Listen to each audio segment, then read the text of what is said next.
लोगों के लिए है जिन लोगों ने पर्सनल लोन लिया हुआ है, क्रेडिट कार्ड पर लोन लिया है, बिजनेस लोन है, या किसी तरह का भी अनसिक्योर्ड लोन है जिसमें कोई कोलेटरल, कोई मोर्गेज प्रॉपर्टी या कुछ रखा नहीं है।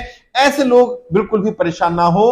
आपका लोन 10, 15, मैक्सिमम 20% पर सेटल हो रहा है, हो जाता है। तरीका जान लीजिए बस। क्रेडिट कार्ड का अगर आपका आउटस्टैंडिंग है मान लीजिए 2 लाख रुपए का, तो मैक्सिमम कितने पर, मैक्सिमम 10% पर होगा तो 20,000 रुपए में सेटल हो जाएगा। 25 में हो जाएगा, 30 में, 35 में, मैक्सिमम 40 में। 40,000 से ज्यादा आपको नहीं देने पड़ेंगे। अगर पर्सनल लोन है 10 लाख रुपए का, तो मान लीजिए आपका 1 लाख रुपए, 1.5 लाख रुपए, मैक्सिमम 2 लाख रुपए में सेटलमेंट हो जाएगा। बिजनेस लोन है तो भी ऐसा ही होगा।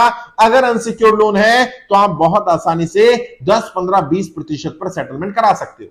अब कैसे कराना है? सबसे पहली बात तो सेटलमेंट के लिए जब तक बैंक की तरफ से ऑफर ना आए, अपनी तरफ से ऑफर मत देना।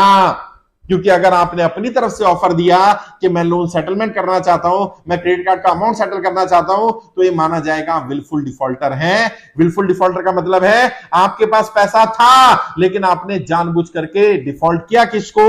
आप पैसा मारना चाहते हैं, आप पैसा नहीं देना चाहते।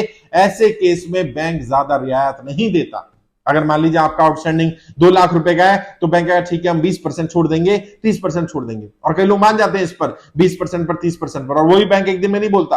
बैंक उसके लिए भी समय लगाता है कि ठीक है मैं अप्रूवल लूंगा, ये लूंगा, वो लूंगा। कोई अप्रूवल नहीं है। जबकि जो व्यक्ति कॉल कर रहा है आपको रिकवरी के लिए, उसका भी 10, 15, 20, 30% का कमीशन है, उसे भी कुछ पैसा मिलने वाला है, इसलिए वो बार बार आपको कॉल करता है। करेगा, उसका कॉल आने दीजिए। अगर पहला कॉल आ जाए कि आप सेटलमेंट कर लीजिए, आप बोलिए मेरे पास पैसे नहीं है।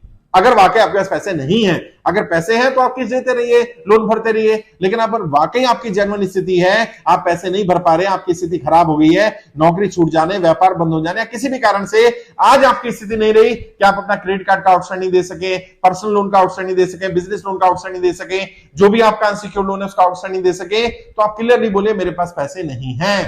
बैंक कहेगा हम एक्शन लेंगे, नोटिस देंगे, कहेंगे आप जो करना है आप कर लीजिए, मेरे पास पैसे नहीं है, मैं नहीं दे सकता।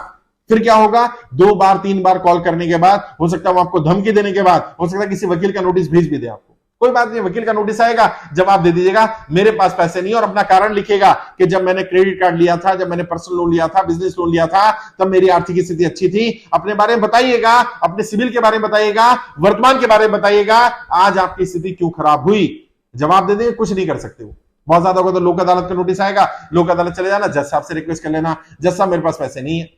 अब क्या होगा? अब बैंक कहेगा आप सेटलमेंट क्यों नहीं कर लेते। बैंक का सीनियर मैनेजर बात करेगा। बैंक का सीनियर कुछ नहीं होता, उसी की टीम के दूसरे लोग होंगे।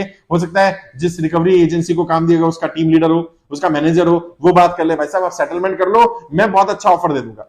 आप उनसे बोलो भाई मेरे पास पैसे तो नहीं है, लेकिन फिर भी आप बताइए मुझे क्या ऑफर दे सकते हैं। अगर 2, 4, 5 हजार रुपए की बात है तो मैं भर दूंगा। अब मान लीजिए आपका 1 लाख रुपए का आउटस्टैंडिंग है और आप बोलो 2, 4, 5 हजार रुपए की बात है, तो क्या नहीं साहब 2, 4, 5 हजार में थोड़ी होगा। बोलो मेरे पास है ही नहीं ना, मैं अपने बच्चों को कैसे कैसे पाल रहा हूं, मैं अपना घर कैसे चला रहा हूं, मैं कहां से भरूंगा, मेरे पास नहीं है। आपको जो एक्शन लेना है ले लीजिए, मैं जज साहब को भी जाके ये रिक्वेस्ट करने वाला हूं।